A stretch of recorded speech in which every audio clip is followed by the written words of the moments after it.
أعوذ بالله من الشيطان الرجيم بسم الله الرحمن الرحيم الف لام میم را تلك آیات الكتاب والذی انزل الیک من ربک الحق ولكن اکثر الناس لا یؤمنون اللہ الذی رفع السماوات بغیر عمد ترونها ثم استوى على العرش وسخر الشمس والقمر كل يجري لأجل مسمى يدبر الأمر يفصل الآيات لعلكم بلقاء ربكم توقنون۔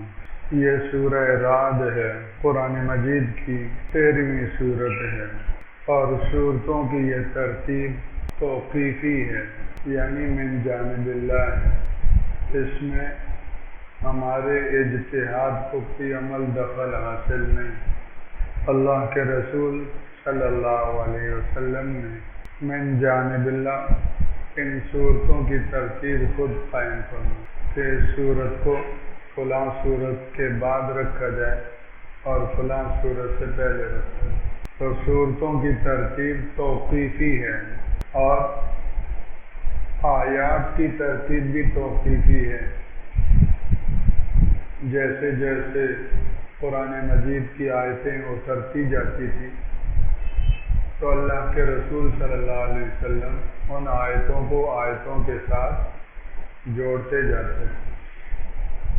صحابہ کرام کا ایک طبقہ تھا جو نازل ہونے والے قرآن مجید کے حصے کو لکھ لیا کرتا تھا۔ ان صحابہ کو کاتبین وحی کہا جاتا ہے، وحی لکھنے والے صحابہ۔ تو آپ ان کو لکھواتے بھی تھے، چنانچہ آپ بولتے جاتے تھے وہ لکھتے جاتے تھے۔ پتھروں کی سلوں پر لکھا جاتا تھا، چمڑوں پہ لکھا جاتا تھا، ہڈیوں پہ لکھا جاتا تھا۔ جو چیز میسر ہوتی تھی اس پر ان کو لکھا جاتا تھا، اور وہ وہی لکھنے والے صحابہ لکھتے جاتے تھے۔ تو ان کی ترتیب بھی آپ بتاتے جاتے تھے، اس کو فلاں حصے کے ساتھ، اس کو فلاں حصے کے ساتھ۔ اس طرح صورتوں کی ترتیب بھی توقیفی ہے اور آیات کی ترتیب بھی توقیفی ہے، من جانب اللہ ہے، اللہ کے رسول صلی اللہ علیہ وسلم نے مقرر فرمائی۔ اسی طرح تیسری چیز صورتوں کے نام، اس صورت کا یہ نام، اس صورت کا یہ نام، اس صورت کا یہ نام۔ یہ اسماء و صور، صورتوں کے نام بھی توقیفی ہیں۔ اللہ کے رسول صلی اللہ علیہ وسلم نے صورتوں کے نام مقرر فرمائے۔ بعض صورتوں کے نام ایک سے زائد بھی ہیں، اور صحابہ کرام رضوان اللہ علیہ اجمعین آپ کے سامنے انہی ناموں سے ان صورتوں کو نام لیا کرتے تھے۔ آخری 2 صورتیں فلق اور ناس، ان کا نام معوذتین بھی۔ سورہ فاتحہ کا فاتحہ کے علاوہ اور بھی نام احادیث میں آئے ہیں۔ سورہ بقرہ اور آل عمران یہ نام بھی احادیث میں آئے ہیں۔ سورہ نساء یہ نام بھی آئے۔ تو صورتوں کی ترتیب، آیات کی ترتیب اور صورتوں کے نام یہ توقیفی ہیں۔ اس سورت کا نام سورہ رعد ہے، اور جس جس سورت کا جو نام ہے اس سورت کے اندر جو مضامین ہیں ان میں سے کسی نہ کسی مرکزی مضمون کا وہ ترجمانی کر رہا ہوتا ہے۔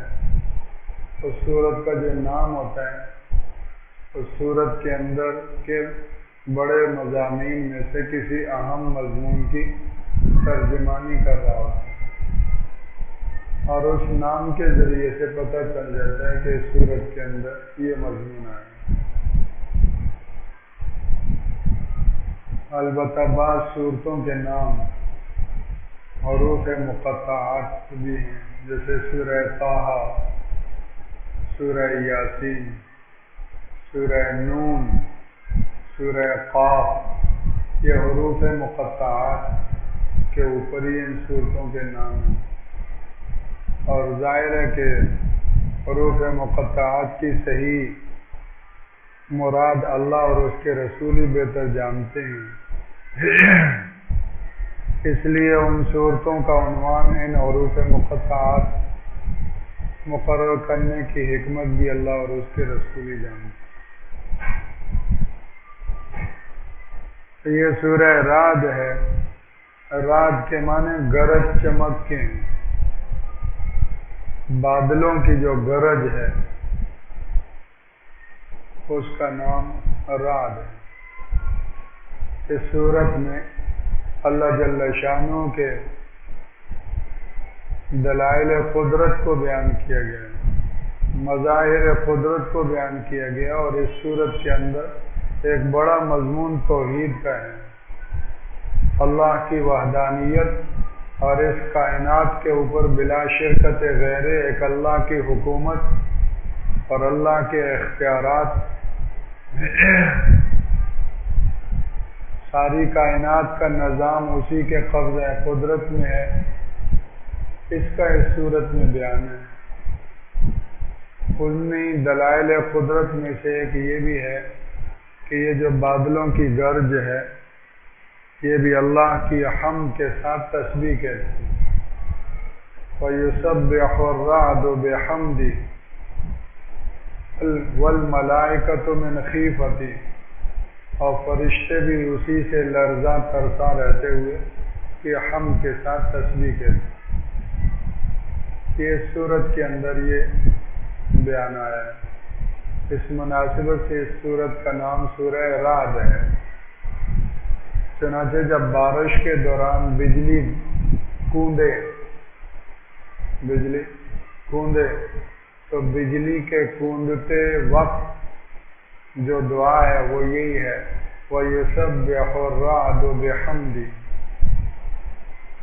ایک مرتبہ بارش ہو رہی تھی اور بجلیاں کوند رہی تھی، حضرت شیخ الحدیث صاحب قدس اللہ سرہ نے پاس ایک عالم تھے، ان سے پوچھا بھائی اس وقت کی کیا دعا ہے؟ وہ خاموش ہو گئے، ان کو اس طرح توجہ نہ ہوئی ہوگی، تو اپنی 3 سالہ بچی سے پوچھا، 3 سالہ بیٹی سے۔ اب تو وہ بیٹی بھی اماں ہو کر صاحب اولاد ہو کر اللہ کے پاس چلی گئی، تو اس 3 سالہ بچی نے فوراً بتایا وَيُسَبِّحُ الرَّعْدُ بِحَمْدِهِ، وَيُسَبِّحُ الرَّعْدُ بِحَمْدِهِ، یہ آیت پڑھی کہ بجلی جب کوندے تو یہ دعا پڑھی جائے۔ تو یہ سورہ رعد ہے، اس کا آغاز بھی حروف مقطعات کے ساتھ ہو رہا ہے، الف لام میم را، تلک آیات الکتاب، یہ کتاب کی آیتیں ہیں، اللہ کی کتاب کی آیتیں ہیں۔ یہ ایک بہت بڑا تعارف ہے، اور یہ ترغیب اور دعوت کا مضمون ہے کہ سوچو یہ جو ابھی آگے جو آ رہا ہے تو یہ کسی بندے کی باتیں نہیں ہیں، کسی انسان کا بیان کیا ہوا کوئی بیان نہیں ہے،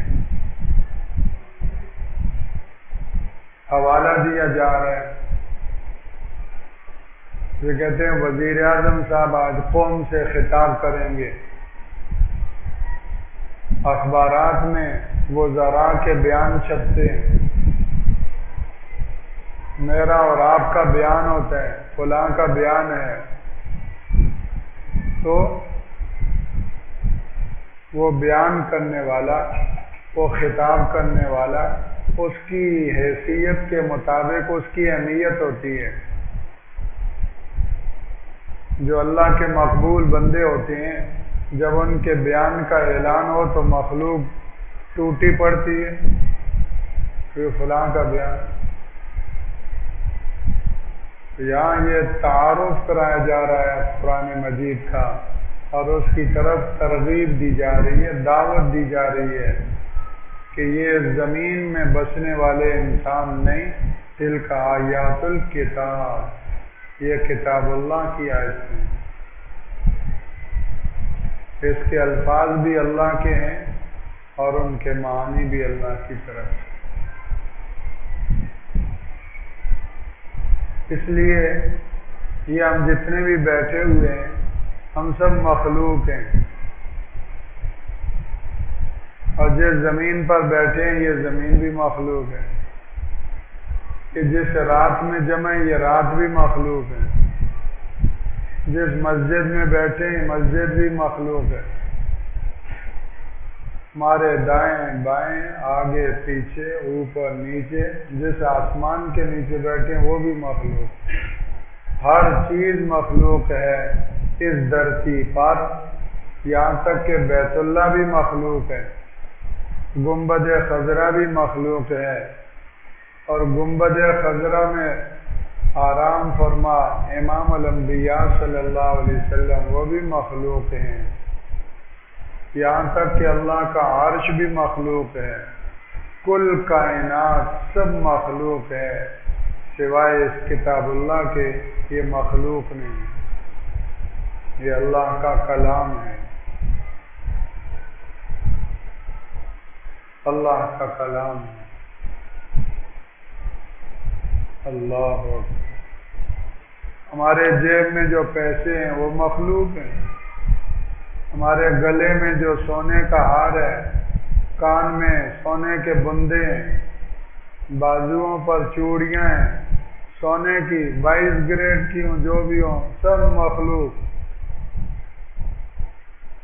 جیب میں موبائل مخلوق، گلی میں کھڑی گاڑی مخلوق، سب مخلوق، سوائے اس کے اللہ کی کتاب، یہ کلام اللہ غیر مخلوق، اللہ کا کلام ہے، مخلوق نہیں۔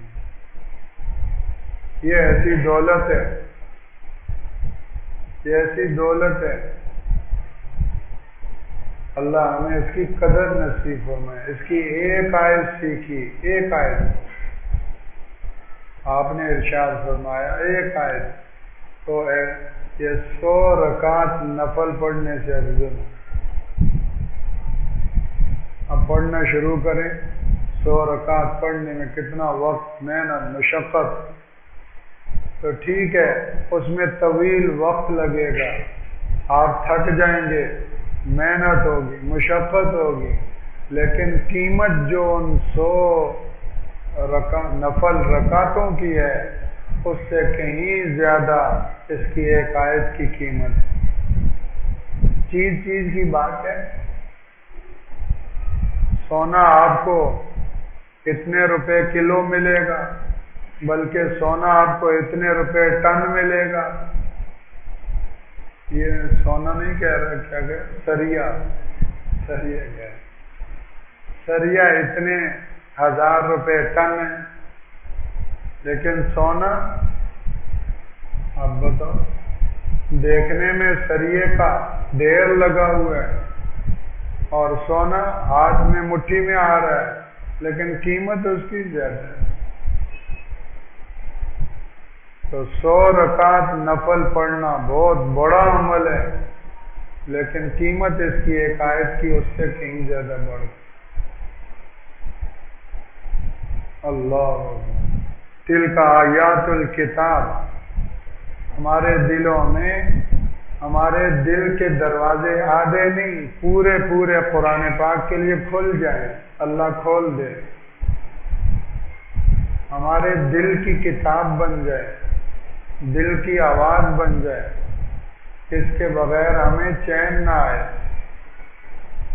کیونکہ اللہ کی ذات سے نکلی ہوئی چیز میرے ہاتھ میں آئی ہے، یہ مسجد، میں نے جو کہا یہ ساری مخلوق، ان مخلوقات میں سے کوئی چیز اللہ کی ذات سے نہیں نکلی، تو ہمیں اتنی پیاری ہے۔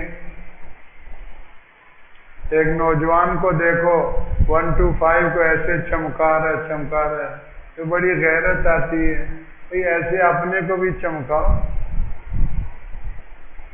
جیسے موٹر سائیکل کو چمکا رہے ہو تو اپنے کو بھی چمکاؤ۔ ایک عورت کو دیکھو بیوٹی پارلر میں جا رہی ہے، 10,000 روپے لگائے، یا اللہ کتنا چمکایا اپنے اوپر۔ بھائی سجدہ کرو، 5 منٹ کا سجدہ کر کے اپنے کو بھی چمکاؤ، اور سجدے کا نور آپ کا چہرہ کیا انگ انگ نور سے بھرے گا۔ تو سب سے زیادہ قرب اللہ کا حالت سجدے میں ہے۔ بیوٹی پارلر سے تو شکل چمکے گی، وہ دھونے سے ختم، لیکن سجدہ آپ کی ذات کو، آپ کی زندگی کو چمکا دے گا، اور صدیاں گزریں گی آپ کی چمک میں کوئی فرق نہیں آئے گی۔ دیکھو رابعہ بصریہ کو، رابعہ بصریہ کسی بیوٹی پارلر میں تھوڑی گئی تھی، اس سجدے کی چمک نے صدیاں گزر گئیں، رابعہ بصریہ کو ہم سے چھپا نہیں سکے، بلا نہیں سکے، گم نہیں کر سکے۔ تلک آیات الکتاب، کتاب اللہ کے ساتھ گہرا تعلق وابستگی، یہ آب حیات ہے۔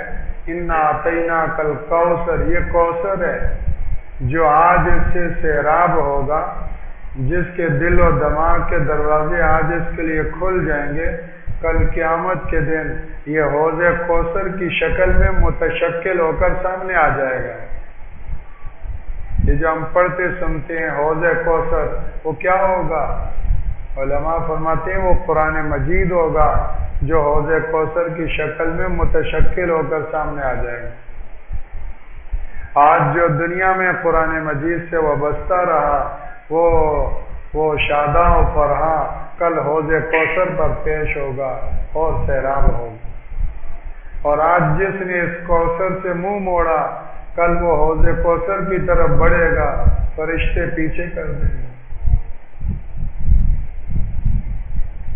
تلک آیات الکتاب، یہ دعوت الی القرآن ہے، یہ ترغیب الی القرآن ہے، یہ تعارف ہے کہ سوچو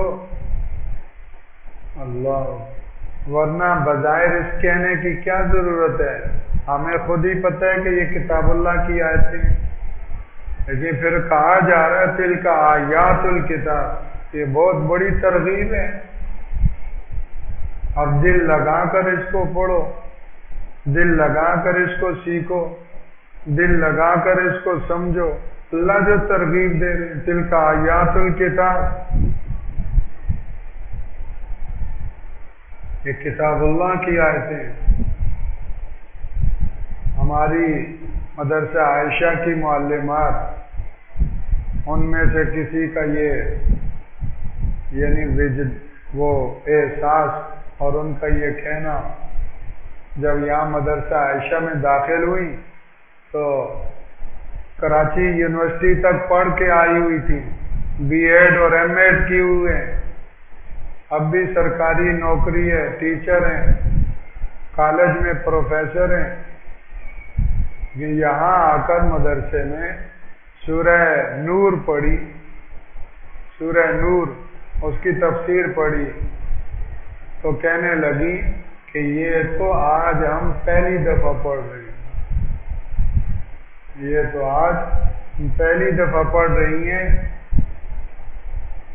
اب بتاؤ، جو کراچی یونیورسٹی تک پڑھی ہوئی ہے، جو بی ایڈ اور ایم ایڈ کیے ہوئے ہیں، آج ان کو پہلی مرتبہ یہ آب حیات نصیب ہوا، تو جن بیچاریوں نے سکول کی شکل بھی نہیں دیکھی، تو ان کو تو اسلامیات میں جو کچھ تھوڑا بہت ملتا ہے وہ بھی ملنے سے محروم ہوگی۔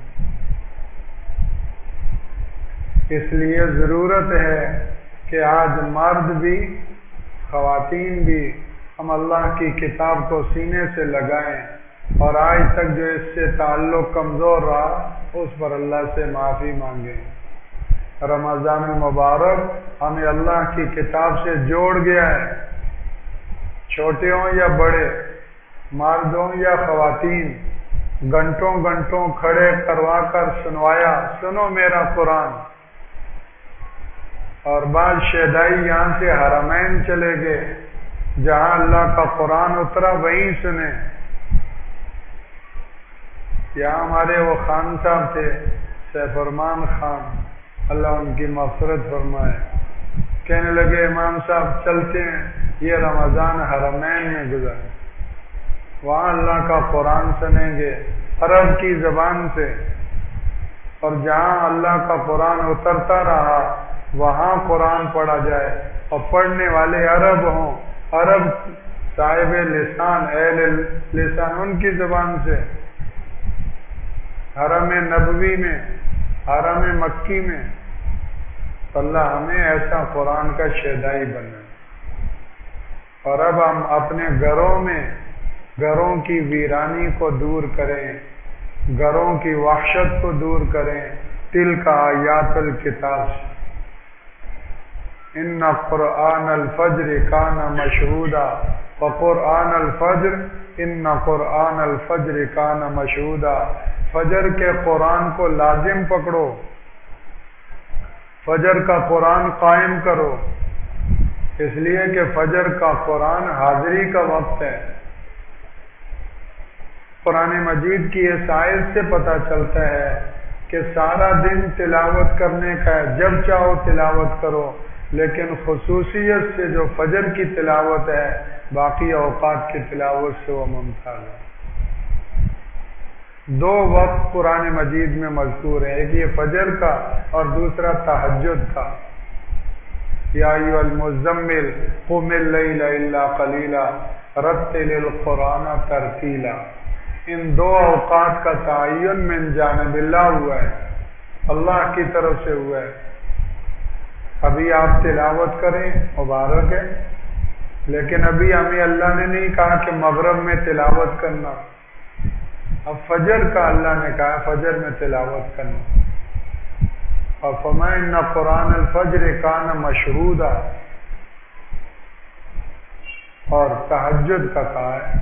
یہ دونوں اوقات کا من جانب اللہ تعین ہوا ہے، اس لیے ہم اپنے گھروں میں ان اوقات کے اندر اللہ کے قرآن کی تلاوت کو لازم پکڑیں تاکہ ہمارے گھروں سے شیاطین کے جو خیمے لگے ہوئے ہیں نا، شیطانوں کے خیمے، وہ ختم ہو جائیں۔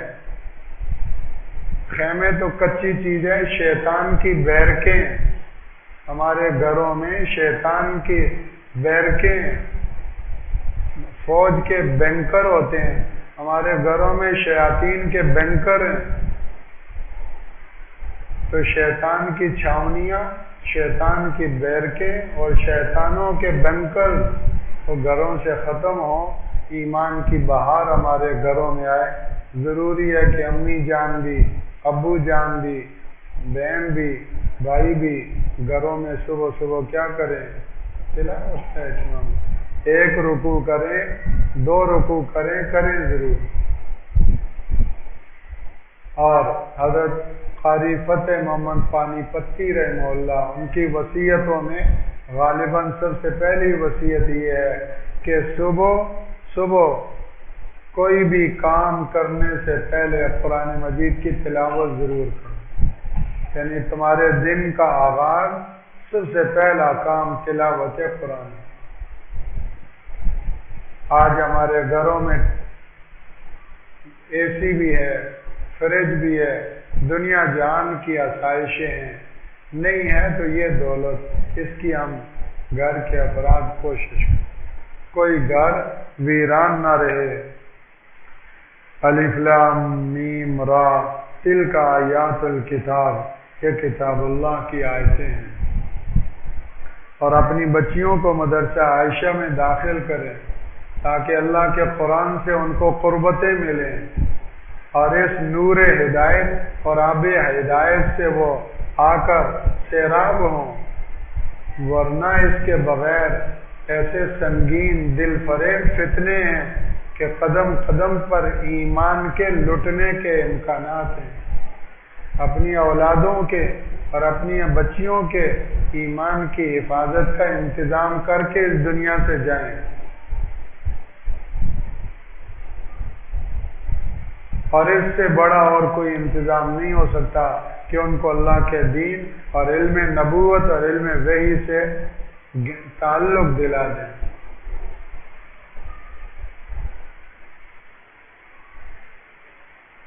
آج میں نے ایک فیملی کو خط لکھا، میں نے ان کو کہا کہ دیکھو تمہارے ماں باپ دونوں کے والدین کے بڑے احسانات ہیں کہ انہوں نے تمہیں صحیح بنیادیں ڈلوا کر دے دی، ورنہ تو والدین کی غفلت کی وجہ سے اولاد اتنی آوارہ ہو جاتی ہے کہ نہ اللہ کو پہچانتی ہے نہ بندوں کو پہچانتی ہے۔ وہ سعادت مند والدین ہیں، اور ایسی اولاد بھی سعادت مند ہے جن کو ایسے والدین ملے کہ وہ اپنی اولادوں کو صحیح بنیادوں پر کھڑا کریں اور ان کو دین کا علم دلائیں، اللہ کے قرآن سے وابستہ کروائیں۔ اسی محلے کے اور برادری کے ایک بڑی عمر کے بزرگ ہیں، رمضان میں فیملی کے ساتھ عمرے پر گئے، اسی رمضان میں واپس آئے تو بہت دعائیں دے رہے تھے اپنی بہو کو کہ آپ کی شاگرد فلاں وہ بھی عمرے میں ساتھ تھی اور ہمارے گھر میں بہت تعریفیں کر رہے تھے۔ میں نے کہا اے اللہ، ساس بہو کے جھگڑے تو سنتے ہیں، ایسی خبریں اللہ سنوائے، ایسی دعائیں دے رہے ہیں بہو کو۔ اب اس بہو نے مدرسہ عائشہ میں پڑھا ہے، اللہ کے نبی سے قربت نصیب ہوئی، اللہ کے قرآن سے قربت نصیب ہوئی تو وہ جذبوں میں وہ چیز آ جاتی ہے، ورنہ تو لڑکیوں کے جذبے کپڑے، موبائل ہے، تو یہی جذبے، اچھے سے اچھا موبائل چاہیے، اچھے سے اچھے کپڑے چاہیے، اچھے سے اچھے جوتے چاہیے، فانی جذبے، وقتی جذبے، عارضی جذبے، مٹ جانے والے جذبے، مٹی ہو جانے والے جذبے۔ تو اللہ کے قرآن کے پاس آئیں گے، پتہ چلے گا کہ یہ دنیا سے آگے بڑی دنیا ہے، اس کائنات کے پار بڑی کائنات آنے والی ہے، پھر جذبوں کی سطح بلند ہو جائے گی، یہاں کے جذبے حقیر اور پست نظر آنے لگیں گے۔ اللہ کے قرآن کا یہ اعجاز ہے، سرا سے اٹھا کے سریا پہ پہنچاتا ہے، خار سے پھول بناتا ہے۔ تو وہ جنہوں نے سورہ نور پڑھی، آج وہ اللہ کی بندیاں ہم سے زیادہ دیندار ہیں۔ ہمارا تو دینداری کا روپ ہی ہے، ان میں حقیقی دینداری ہے۔ تو تلک آیات الکتاب، انڈیا کے ایک بزرگ گزرے ہیں، وہ فرماتے تھے کہ رسول اللہ صلی اللہ علیہ وسلم کی زندگی میں مرچ کی جو تاثیر تھی، مرچ ہے چھوٹی چھوٹی مرچ کی جو تاثیر تھی، آج 14 صدیوں کے بعد بھی مرچ کی وہی تاثیر۔ تو جب ایک مرچی کی تاثیر نہیں بدلی، اللہ کے قرآن کی آیتوں کی تاثیر کی بدل گئی، وہی تاثیر۔ تلک آیات الکتاب، بس ضرورت ہے کہ ہم اس کے قریب آ جائیں۔ اگلی آیتوں میں اگلے جملے میں فرمایا کہ یہ ہے تو برحق، لیکن اس کے قریب نہ آنے کی وجہ سے نقصان کیا ہوگا؟ اس کے قریب نہ آنے کی وجہ سے نقصان یہ ہوگا کہ آدمی ایمان سے محروم رہے گا۔ وَالَّذِي أُنزِلَ إِلَيْكَ مِن رَّبِّكَ الْحَقُّ، کہ پیغمبر جو تیرے رب کی طرف سے تجھ پر اتارا گیا ہے یہ برحق ہے، وَلَٰكِنَّ أَكْثَرَ النَّاسِ لَا يُؤْمِنُونَ، لیکن اکثر لوگ ایمان نہیں رہے۔ وہ اکثر لوگ ایمان کیوں نہیں لا رہے؟ اس لیے کہ وہ قرآن کے قریب ہی نہیں۔ آج دیکھو کتنی اکثریت ہے جو اللہ کے قرآن سے دور ہے، نتیجہ کیا ہوا؟ ایمان سے محروم۔ ایمان کا سمندر تو یہ ہے ایمانیات کو تو یہ بیان کر رہا ہے، میں اور آپ کیا بیان کریں گے ایمان کو؟ ایمان کو کھول کھول کر تو یہ بتا رہے ہیں، میں اور آپ کیا جانیں ایمان کیا چیز ہے۔ یہاں آئیں گے تو ایمان کی حقیقت آشکارا ہوگی، اس کائنات کے حقائق کا یہ جو ہے وہ شعور دلائے گا، اور اس کائنات کے اور ان مظاہر قدرت کے بنانے والے کا تعارف اور معرفت اور پہچان یہ کروائے گا۔ اس لیے اس سے دور رہ کر ایمان والا بھی ہونا مشکل ہے۔ وَلَكِنَّ أَكْثَرَ النَّاسِ لَا يُؤْمِنُونَ، اکثریت ایمان سے محروم اس لیے کہ اللہ کے قرآن سے دور ہے۔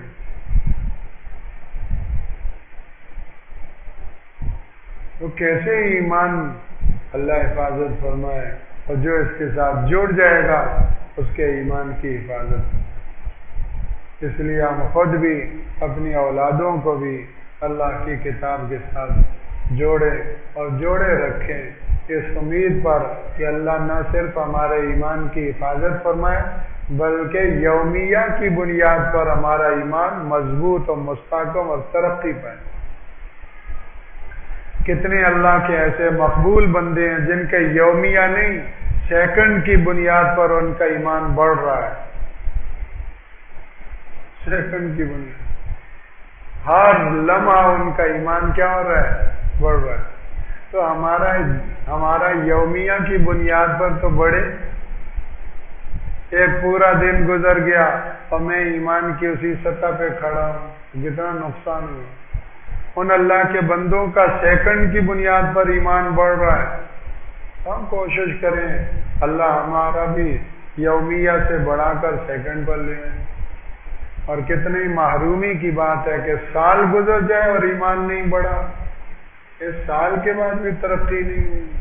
اور چھوٹا سا بچہ اس کی کلاس آگے ہوگی، وہ KG1 سے KG2 میں چلا گیا، اور میرا سجدہ میری نماز وہیں کی وہیں۔ ہم کوشش کریں، ہمارے ذمہ کوشش ہے، اور جو بندہ کوشش کرتا ہے اخلاص کے ساتھ اللہ کسی کی محنت کو ضائع نہیں کرتے، شکور ہے جل جلالہ، اللہ آگے بڑھاتے ہیں۔